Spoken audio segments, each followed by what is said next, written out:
I actually use these, you know. Well, at this point, mate, it's no secret. I have a lot of sets of headphones, and everyone's probably like, well, you surely don't listen to all of them. It's like, yeah, nah. I got a lot of music mates from working professionally as a musician for most of my life, and we're pretty passionate about music, so something that's fun to do is to have people over, we listen to music, and try all the different headphones. But that's when I'm just having fun. Which ones do I use all the time? And before we could talk about these, we have to talk about these. AKG is dead.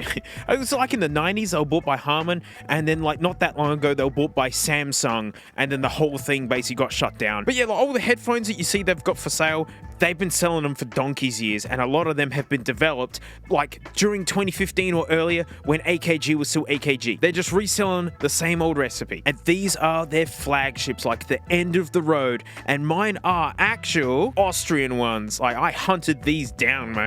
Because you can still buy these. Like, these are like the most expensive AKGs you can get just about. Oh my goodness, these ear cups. Look at them, like your ear gets cupped inside of it. It's got this extra lip at the back. So comfy. I can never remove that. That's impossible. Maybe mine's just gummed up. So for quite a few years, these have been my editing and just everything headphones while here at the studio. But with that segue, I can come back to these because these are Austrian Audio Hi-X 65s. Now I said that, AKG for the most part's been all wrapped up and dissolved and whatnot.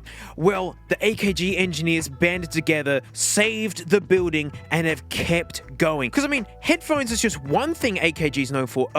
Microphones? Like, We Are the World? You see these big tube mics? Mate, AKG C12s. AKG are a huge part of, recording and music history. So these engineers are keeping the tradition alive. My drum stuff, mate, all those cymbals that you hear are recorded on OC 818s, and they're just... Oh, it's like AKG's back, baby. All my studio engineer friends who get to play with them are just like, oh, he's so good.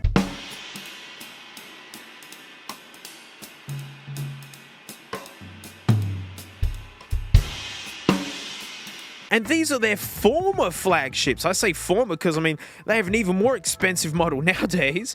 But I've had these for years now, this very pair. Look how deep the ear cups are. It's so excellent. And the foam is just, the adjustments, it's like metal. Removable cable, good. Very much like an MX-50 Audio-Technica. And these are durable as heck. Like, you can just go for it. I chuck them in my bag. Oh, my Puxo. Oh, and my penny. I stuff them in my work bag. I chuck them around to people who need to borrow them. Oh, my Puxo. And I love that they're made in Austria. Look at that. Serial number only 2002. Wow. See, look, I got these in 2021. Proof. I've had these for ages. They're open backs too. But I do get doughy about made in Austria because in order to make something overseas for cheaper, you have to fire your home employees. Support this kind of stuff. But we need to have a listen. We got the freakish ears on a stand. And we've got the Herder 600s by All My Senten.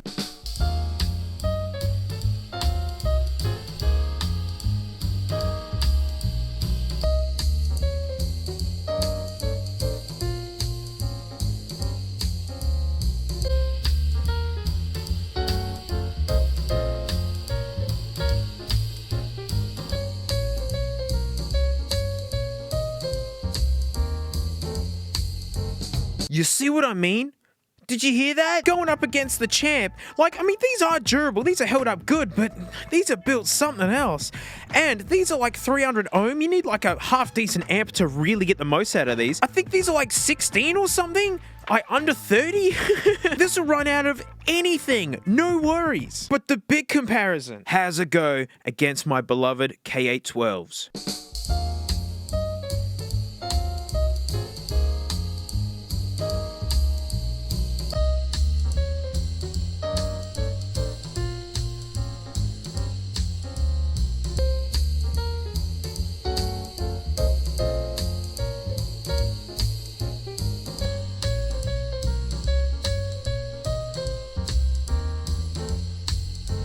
You hear how actual close these two are, right? These are like wilting birds. You got to be really gentle with them. I'm stuffing these in a backpack and time to leave the day. You can see the same genes buried in there. These are $2,500 headphones. These are $500 and are more durable and are easier to drive. Absolutely adore your Austrian Auto. You're killing it. Love your mics. Gonna use them forever. Big fan. Ultraphones, bringing up the Ultraphones again. Big Ultraphone fan. I use these all the time. They're like this home creation of an MDR 7506 Sony set of headphones crossed with 3M Pelter earmuffs, like full-on industrial grade ones. You see, that's just a sticker on there. I stuck a mod mic on it at one point and I can't get that off. Going through old drum magazines, they were advertising these forever ago. They've been in business for so long, and when I ordered my set, they gave me a handwritten paper receipt in the box. I love that. I mean, just take a quick listen.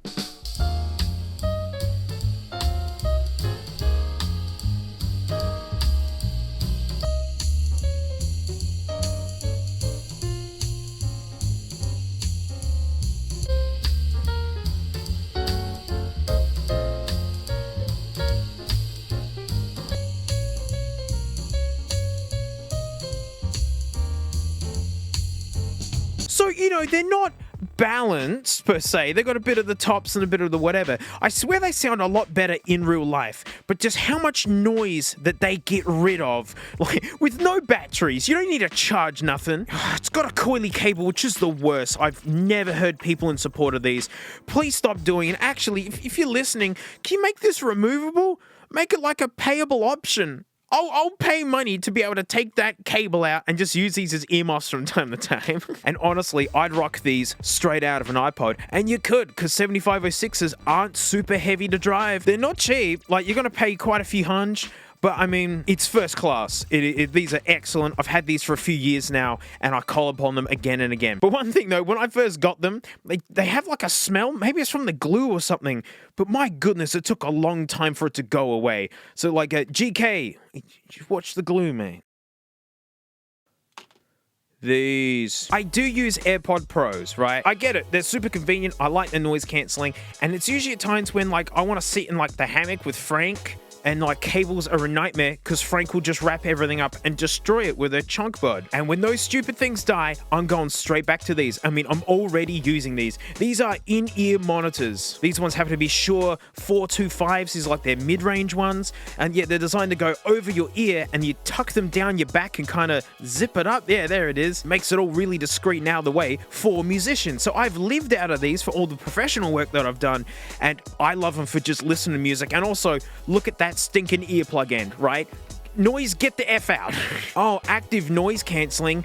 This is an industrial earplug. Like, you can just listen to music at talking volume in any situation. These need so little power to run, like volume is not an issue. You'll blow your ears out through an iPod shuffle. But yeah, these take an absolute beating. It's usually the cables that wear out, but there's so many aftermarket accessories for these. You can get different tips for these earplug ones, whatever, so you can make them fit your greasy head. If you want to give these Shures a try, check out the 215s. They're kind of like the more introductory one. I mean, they're still not cheap. They're going to cost money, but it's pro stuff. Well, I'm a noisy guy with like drums and cars and things. You can see I really do prioritize killing noise over ears and in ears. And then my regular choice for open backs, like Austrian Autos, are just so good. Look, I get that they're not super bassy headphones. I mean, they're reference work headphones, where they're trying to not influence the music and just give it to you as it is. That's important for professionals, because if you're mixing music and you have really bassy headphones on, right, you'll think that your music is really bassy, export it out, will sound super thin on everyone else's equipment. That's why you want like as vanilla as possible. But I don't know, my ears have dialed into just really preferring these kinds of headphones. And instead of spending $2,500 on these fragile like wilting birds, man, you can get Austrian boot, get it done.